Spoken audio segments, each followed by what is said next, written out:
In the rain at night, a girl gave shelter to a drenched boy.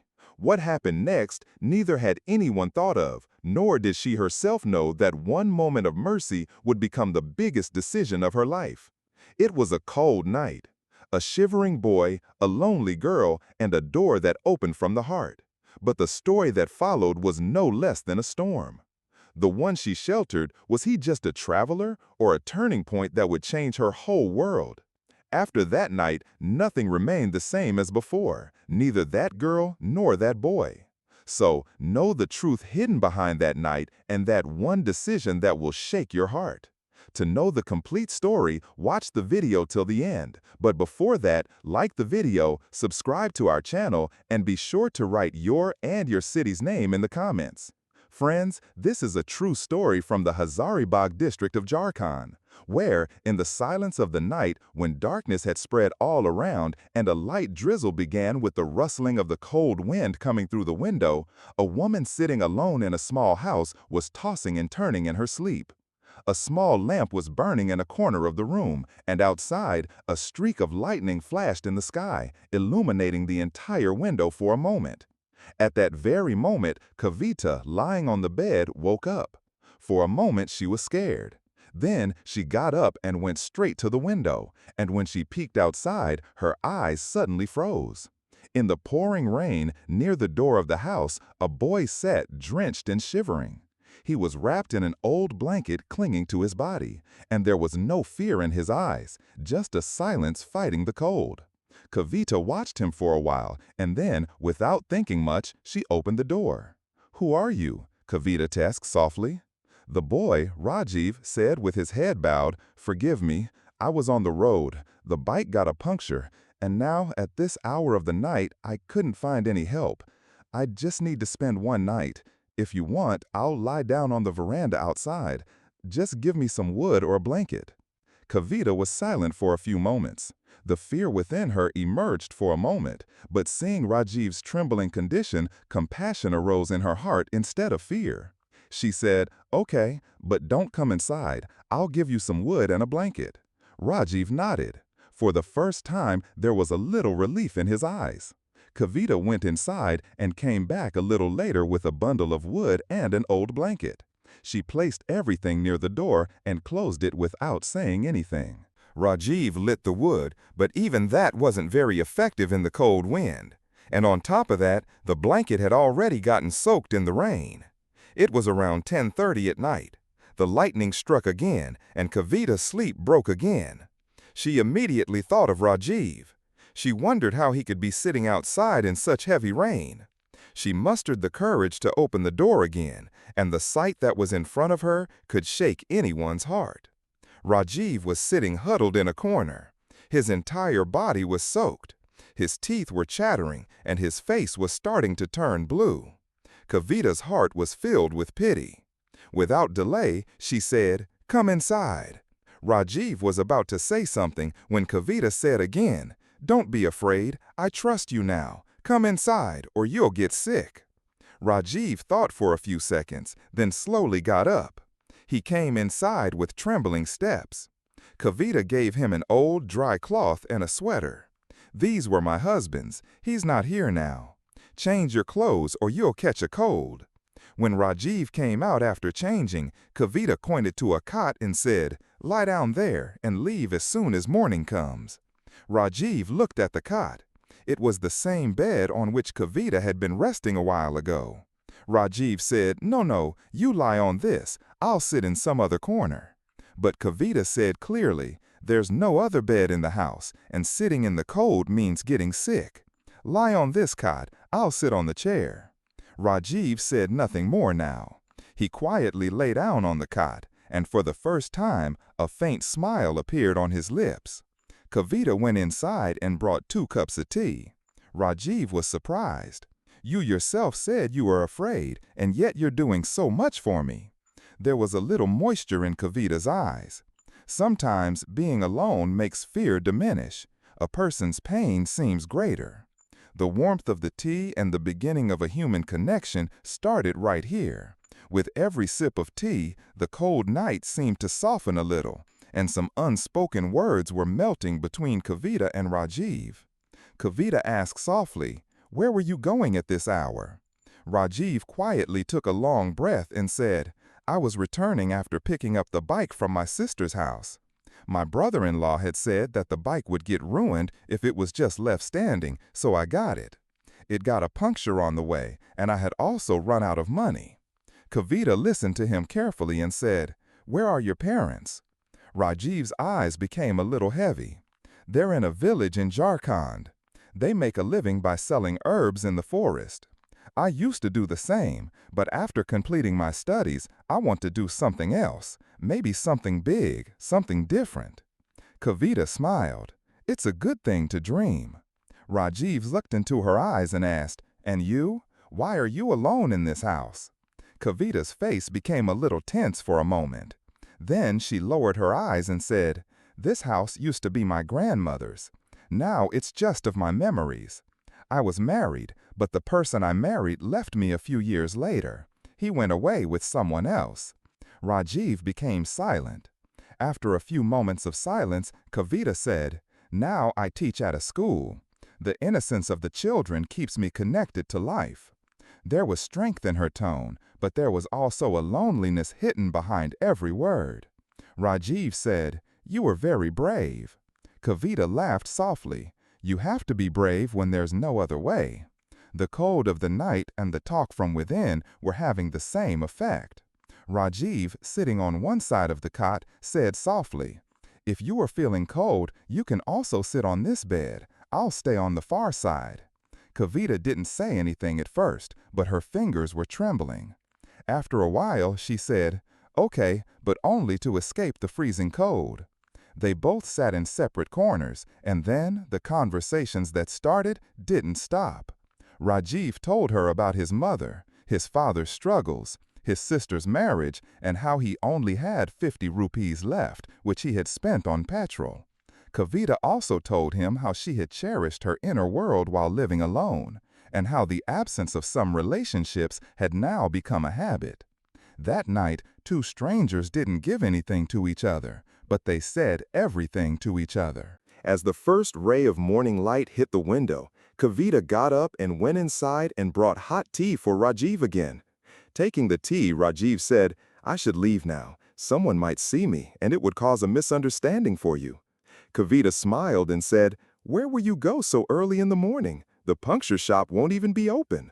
Rajiv stayed there for a little while longer. While talking, they lost track of time. Then, when the day had advanced a little and the shops started opening, Rajiv got up and headed towards the door. But he stopped for a moment and turned to look at Kavita. "You can help me one more time," Rajiv said. Kavita was startled. "Say it." "I need $50 to get the puncture fixed. I'll come back and return it." Kavita smiled without saying anything and quietly brought $50 from inside and put it in his hand. Was that even something to ask? Her voice was extremely gentle. Rajiv looked at her with gratitude and said, "I will definitely return. Not to give the money, but to steal some moments." Kavita just smiled, but the sparkle in her eyes said a lot.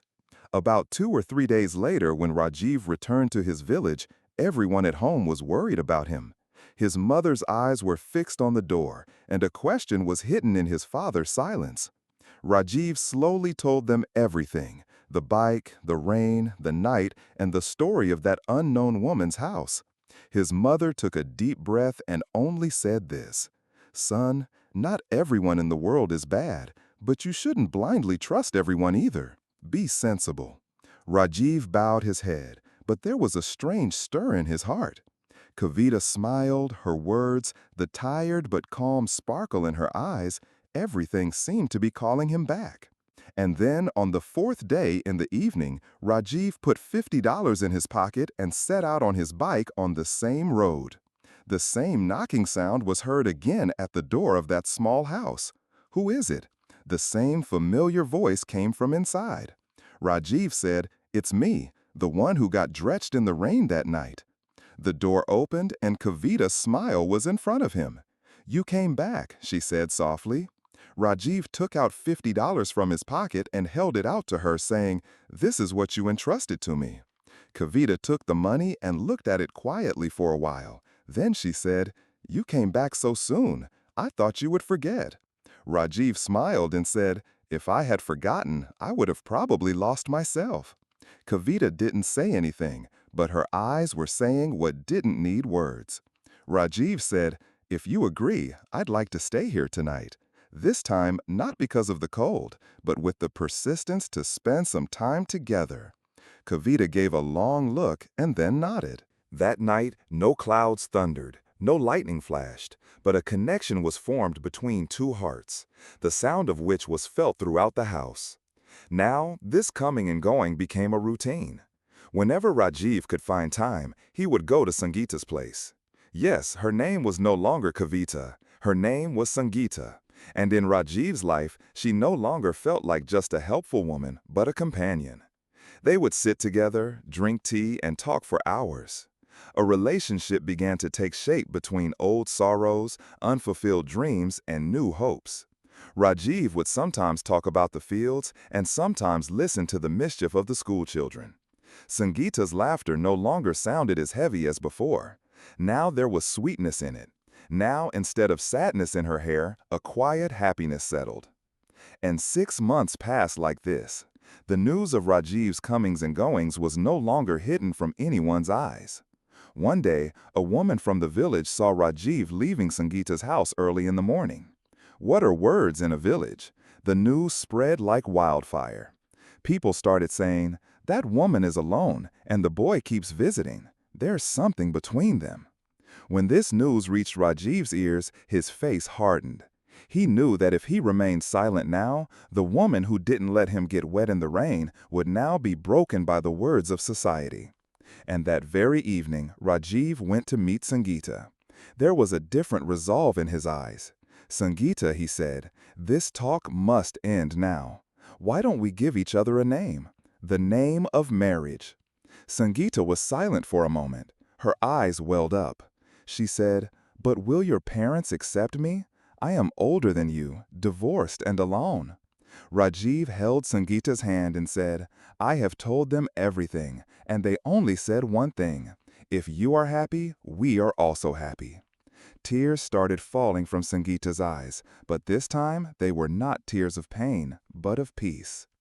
A few weeks later, when the fragrance of flowers and the faint rhythm of drums were heard in the village streets, people were convinced. This was no longer a rumor. Sangeeta and Rajiv's wedding preparations were underway. There was no royal arrangement, no showing off, but there was a simplicity in everything that reflected the depth of their relationship. Rajiv's parents came from the village. There was a little hesitation in their eyes, but when they saw a sense of belonging in Sangeeta's eyes and felt their son's happiness in every corner of that house, they smiled. On the wedding day, both sat in the temple holding hands. Those hands now had no hesitation, no fear, just trust. In the midst of the light rain and the scent of the soil, as the priest recited the Saptapadi mantra, Rajiv closed his eyes. He remembered that night 6 months ago when a woman had given him a blanket in the rain. Today, he had given that same woman the shade of a lifetime. After the wedding, when they returned to the village, some people were still whispering. Some glances were still questioning. But Rajiv stood in front of everyone and said only one thing. "The one who saved me from the cold and the rain, I will now save her from loneliness for life. And if anyone has a problem with our relationship, then think, is the problem in our relationship or in your thinking?" After his words, there was silence for a while, and then the sound of applause echoed. Rajiv and Sangeeta took a small house near a school and started a new chapter of their lives. Time passed, and a few years later, Sangeeta gave birth to a son who had come to completely fill their incomplete lives. Today, Rajiv and Sangeeta are living a quiet, simple, but self-respecting life. As parents, they have not only built their family, but also their existence together.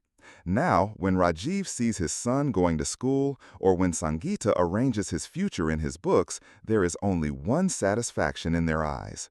If that door had not been open that night, perhaps all the windows of life would have been closed forever. A story that began with the help of a stranger had today become the smile of a family. This story is not just about a relationship, it is a thought. A thought that teaches us that a person's worth is not determined by age, circumstances, or society. It is determined by compassion, understanding, and humanity. And now we have a question for you. If a stranger ever knocked on your door in your life, would you be brave enough to open that door for them? If such a turning point ever came in your life, what would you do? Would you do what Rajiv and Sangeeta did? Was their decision an example of humanity and trust? Or would it be considered a risky step in today's time? Be sure to write your opinion in the comments below. And if this story touched your heart, please like, share, and don't forget to subscribe to our channel, Jai Hind, so that we can keep bringing you similar, true, educational, and heartwarming stories. See you in the next video with a new story. Jai Hind.